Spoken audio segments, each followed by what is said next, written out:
Volvemos aquí a estudios porque lo tenemos a nuestro compañero que cumple años el día de hoy. ¡Feliz cumpleaños, Adrián Muraciali, licenciado!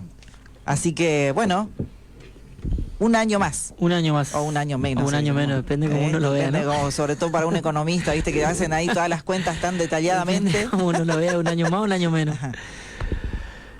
Acá andamos.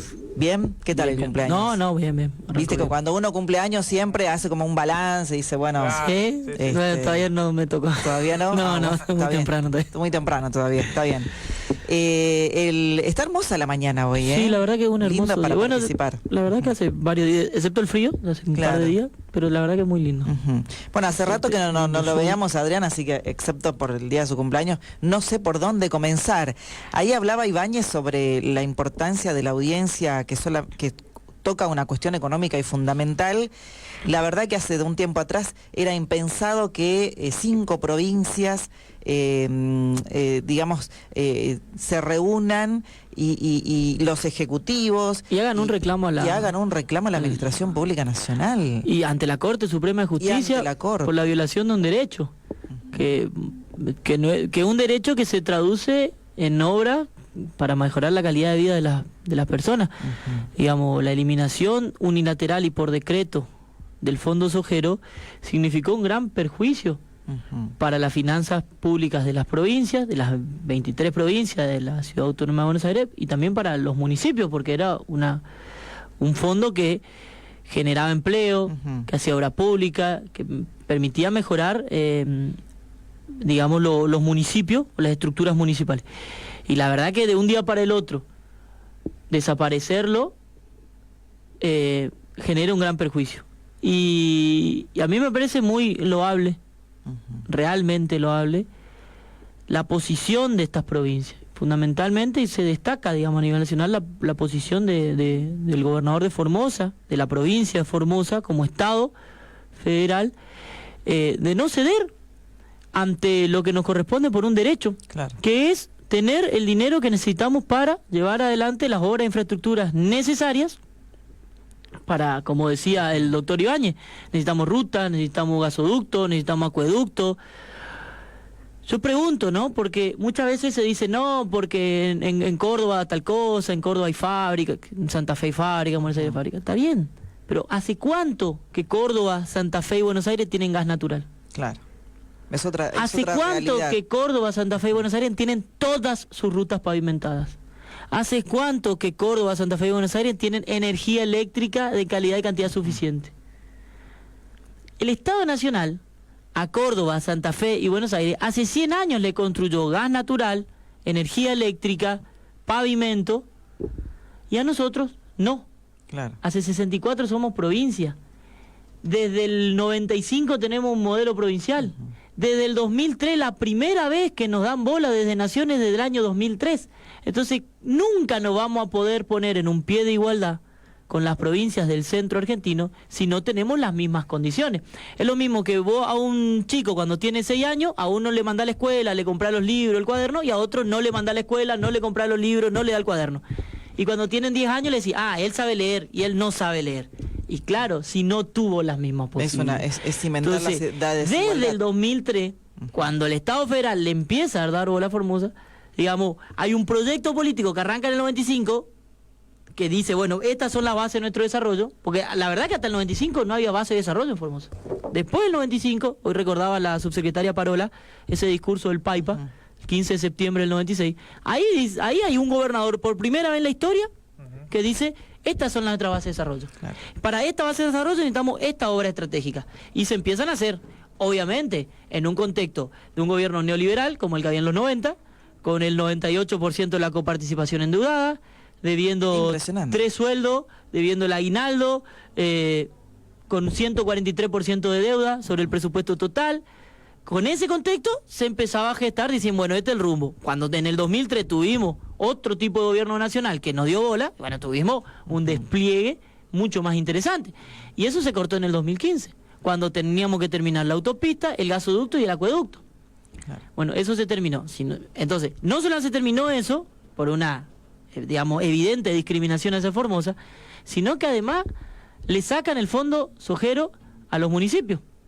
¿Es coincidente, Adrián, que en provincias, por ejemplo, de Formosa, Santiago del Estero, Santa Cruz, Tierra del Fuego, provincias que están muy alejadas del centro del país, reclamen de manera conjunta? O sea, me llama poderosamente la atención. Es que el núcleo duro del voto del gobierno nacional fue la provincia del centro. Claro, y como ellos hacen digamos, ellos miden todo en términos de número. Ellos siempre fueron muy obvios en eso, ¿no? Ellos le tienen que cerrar una planilla de Excel. Entonces la gente, si tiene que quedar afuera, y bueno, que queda afuera. Entonces hacen un cálculo y dicen, bueno, el 70-80% de la población del país vive en 3 provincias, claro, démosle bola a esas 3 provincias y el resto que se arregle sola. Lo que comentaba los funcionarios, claro, eso es lo que hicieron. Han, digamos, distorsionado y están utilizando este impuesto porque el erario público sigue recaudando este cobran impuesto. Más retenciones que antes. Claro, se cobran más retenciones que el 2015. Y lo está distribuyendo a discrecionalidad sin cumplir con la premisa por la que fue constituido por ley este fondo. Deja de ser federal, claro, depende discrecionalmente de la voluntad del presidente de la nación y además ni siquiera es que uno ve obra, digamos. Sí, en campaña electoral probablemente le den mucha plata a Ciudad de Buenos Aires y la provincia de Buenos Aires, que son los distritos que le interesa ganar. Pero después el resto del país, nada. Y la mayoría de esa plata se va al pago de la deuda. Una deuda que se contrajo, ¿para qué? Porque tampoco es que la deuda que contrajo Mauricio Macri fue para hacer ruta, pavimento, agua, electricidad. No, contrajo deuda para... Es así. Contrajo deuda, se lo dio a los fondos especulativos para que la fuguen. Y después le saca la plata del Fondo Sojero a la provincia para pagar esa deuda. Y entonces, todo en la Argentina a merced del capitalismo financiero internacional. Bueno, esos son los resultados. Entonces, cuando uno ve que cae la actividad económica, que cae el PBI, que sube la pobreza, que sube el desempleo, que cierran las pymes, y bueno, que el 49% de los trabajadores privados están en condición de informalidad. Y bueno, son los resultados de la nefasta política de un gobierno nacional que apostó absolutamente todo a la timba financiera. Hoy, y perdió. Digo, nosotros ya no es una noticia y yo creo que no se necesita ser muy avesado en ninguna materia en particular para darnos cuenta con el último apagón, el colapso en el sistema energético. Bueno, se caen una a una las mentiras. El aparato productivo devastado. Se caen una a una las mentiras. Cae. Yo digo las mentiras de Macri, ¿no? Las mentiras de Macri, que son las mentiras del neoliberalismo. Porque el neoliberalismo se metió en la cabeza de la gente gracias a una propaganda política fenomenal, mediática, y también se mete en las universidades enseñando cosas que nunca suceden en la realidad. Cuando liberó las importaciones, dijo que era para que bajen los precios de los productos, que las notebooks iban a salir más baratas, los celulares más baratos. Impagable una notebook. Hoy una notebook mediana calidad, 50, 60 mil pesos. 3 sueldos, 4, 5 sueldos mínimos. Mató justamente la producción, por ejemplo, de y mató la producción local. Después dijo que si sacaba el cepo y permitía que los capitales entren y salgan libremente, iban a haber más inversiones. Mentira, hay mucho menos inversiones que antes. Y sirvió para blanqueo. Después dijo que si vetaba la ley antidespido, las empresas iban a contratar más porque iba a ser más fácil despedir. Mentira, aumentó el desempleo. Después dijo que si aplicaba tarifazo y la gente pagaba, entre comillas, realmente lo que iba a la luz, iba a mejorar el servicio de luz. Ahí está La Plata, 5 días sin luz, el apagón del domingo 16 de junio, desastre. Producimos mucha menos energía que en el 2015. Entonces, después dijo que si nosotros le cobramos menos impuestos a los que tienen mucha plata, eso iba a derramar para los más pobres. Derramó nada. A través del precio de los alimentos, del precio de los combustibles y del precio de la energía eléctrica, lo que hicieron fue succionar el ingreso de los pobres, llevárselo a los ricos y que los ricos encima se lo lleven a los paraísos fiscales. Y además allanar el camino para el manejo monopólico de artículos tan esenciales como son, por ejemplo, la leche. Después dijeron que con la reforma previsional de las jubilaciones los jubilados no iban a perder poder adquisitivo, dijo uno de los diputados de Cambiemos. Hoy la jubilación mínima está en $200. ¿Sí? En $200. Capaz que ni llegue. Cuando estaba en $450. 33% han perdido. Por eso. Estaba en $450 en el 2015 cuando subimos Macri. Hoy apenas raspa los $200. Entonces, una a una, absolutamente todo fue mentira. Dijeron que si nosotros sacábamos las retenciones iba a haber más producción. La verdad es que si hay más producción no se nota, porque la leche está impagable, el pan está impagable, Sí, sí. la harina está carne. impagable, entonces la carne está impagable. O sea que si hubo más producción, los beneficiados de esa mayor producción fueron los mercados internacionales, porque los argentinos cada vez tomamos menos leche, comemos menos pan y menos carne.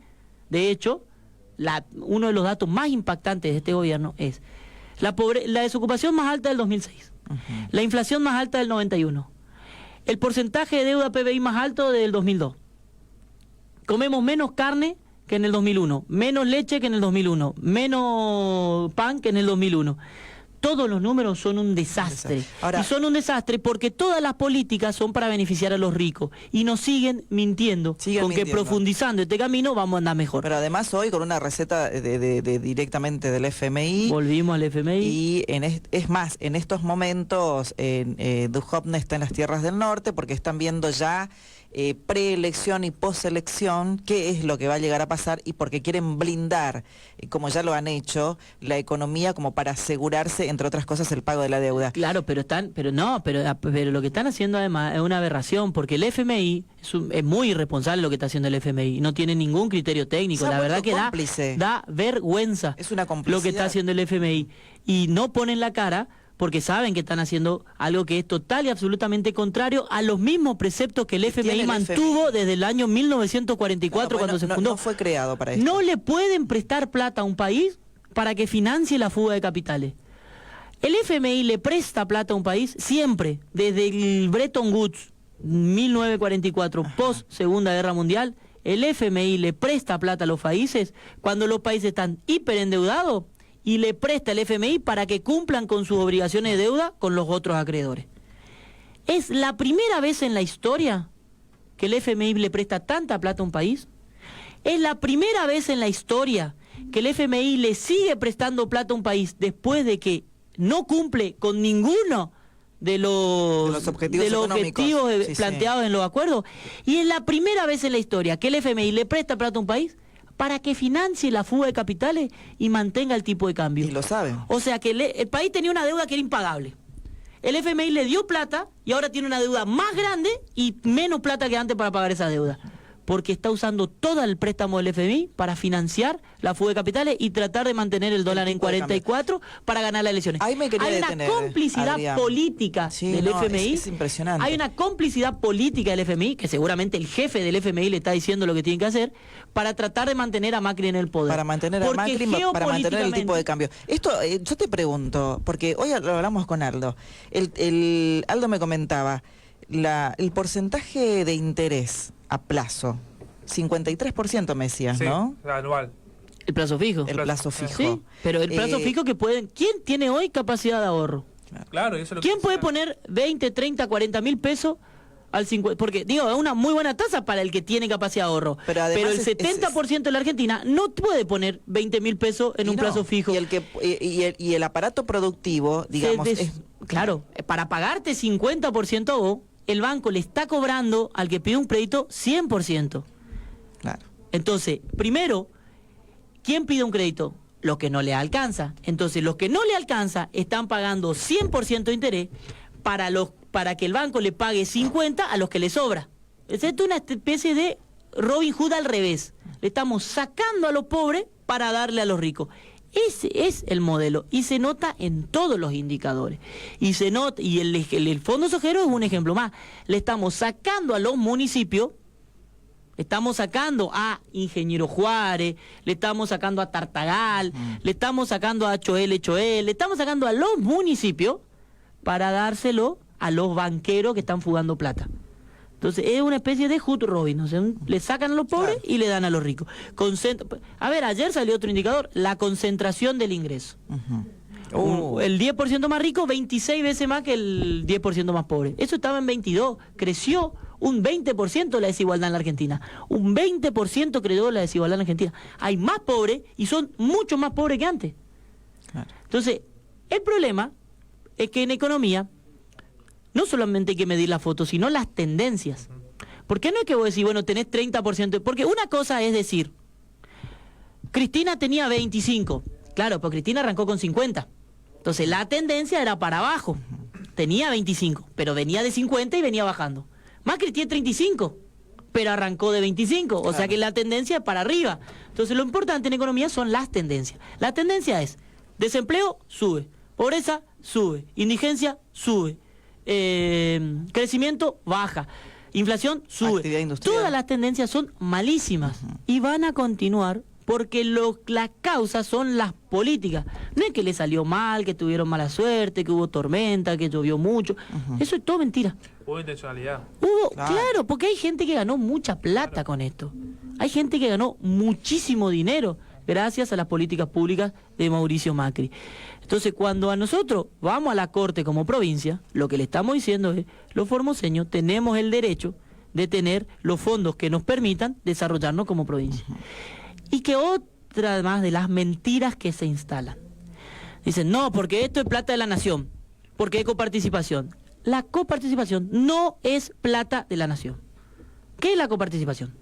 Es la recaudación de todos los impuestos, un porcentaje que da nación, para que funcione el Estado Nacional, y un porcentaje que se le destina a las provincias. Claro. Pero ¿de dónde sale esa plata de los impuestos? Cuando vos, Roxana, comprás un kilo de pan, estás pagando impuestos. Claro. Ese impuesto que vos pagás no lo recauda Formosa, lo recauda la nación, porque las provincias delegaron la facultad de la recaudación tributaria en la nación.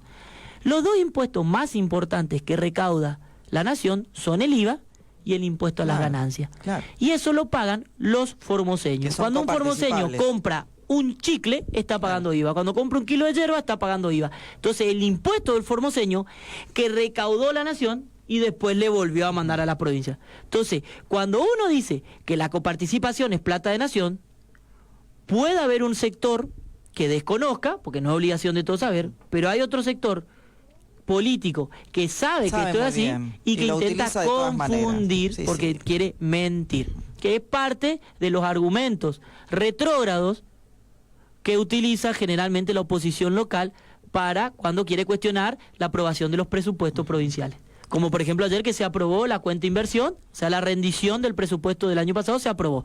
Superávit de 250 millones de pesos. Eso quería charlarlo, Adrián, porque justamente para cerrar, ¿no? Tu visita y agradeciendo que estés hoy el día de tu cumpleaños acá con nosotros, lo que ocurrió anoche en la legislatura. Porque uno dice, ¿pero cómo? Este escenario está pintando en el ámbito nacional, en una economía endeble y yendo en picada hacia abajo en todos los indicadores. ¿Y cómo puede ser que en Formosa, dentro del ámbito legislativo, se apruebe estas cuentas y que justamente con una proyección de superávit en el ejercicio? Bueno, pero tiene que ver con un ejercicio que no es de un día para el otro, sino que es un ejercicio constante que en Formosa viene desde el 2003. Cuando nosotros tuvimos un gobierno federal que nos empezó a decir, bueno, Formosa tiene que tener las mismas oportunidades, no es que más que no, las mismas oportunidades. Lo que pasa es que como venía...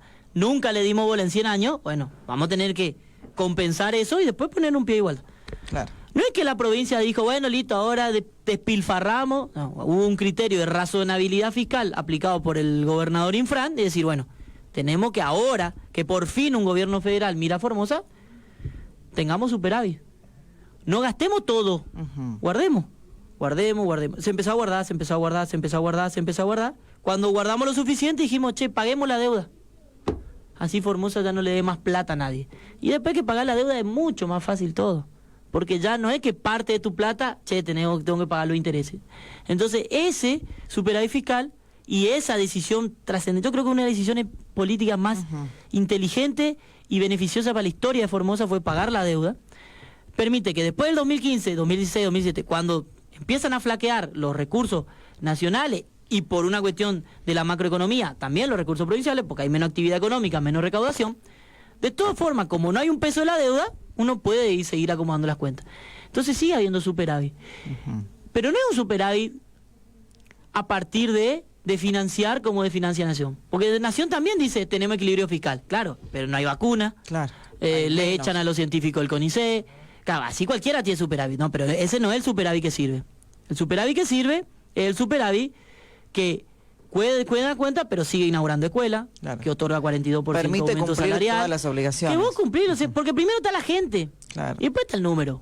Porque si no, invertimos la prioridad. Si primero están los números y después está la gente, entonces tenés que ir a una empresa, no tenés que ir al Estado. Porque el Estado está para cuidar a la gente, no está para cuidar los números.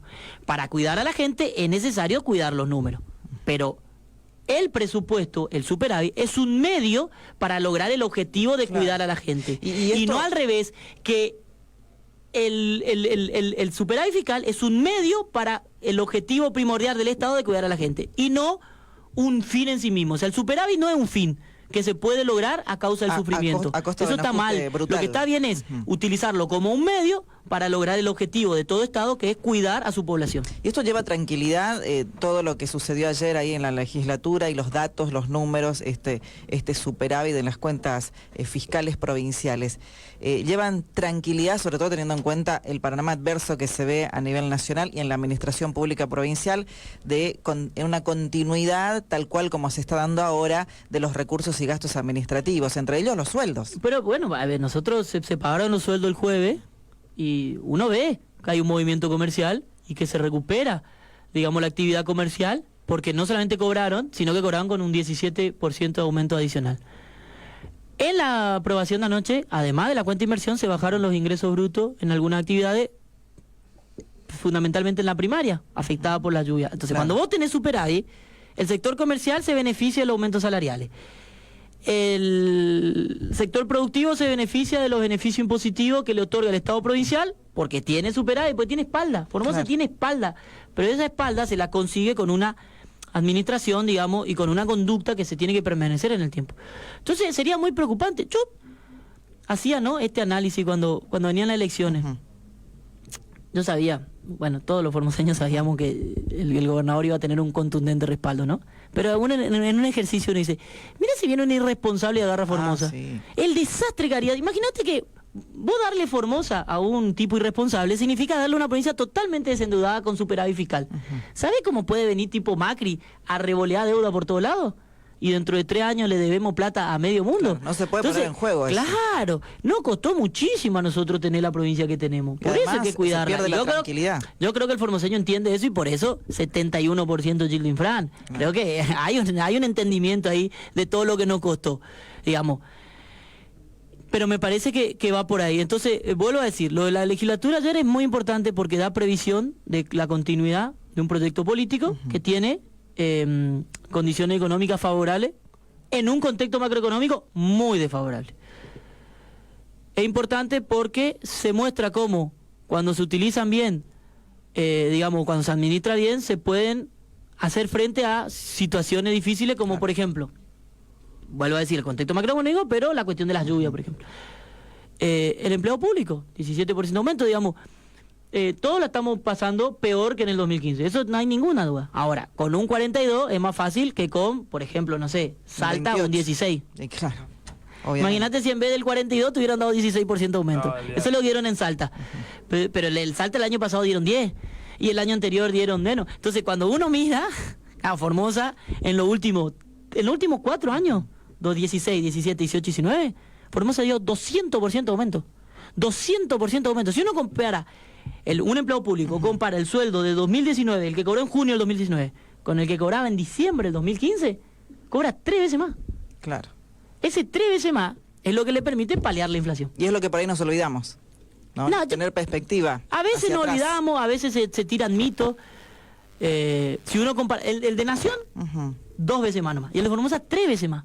Por eso el empleado público de Formosa empezó a ganar y los aumentos salariales, porque hace mucho, no hay ninguna duda, seguramente el empleado público de Formosa cobraba menos. Pero si empieza a tener incremento cada vez superior al 2 otros, le va alcanzando y le va a pasar.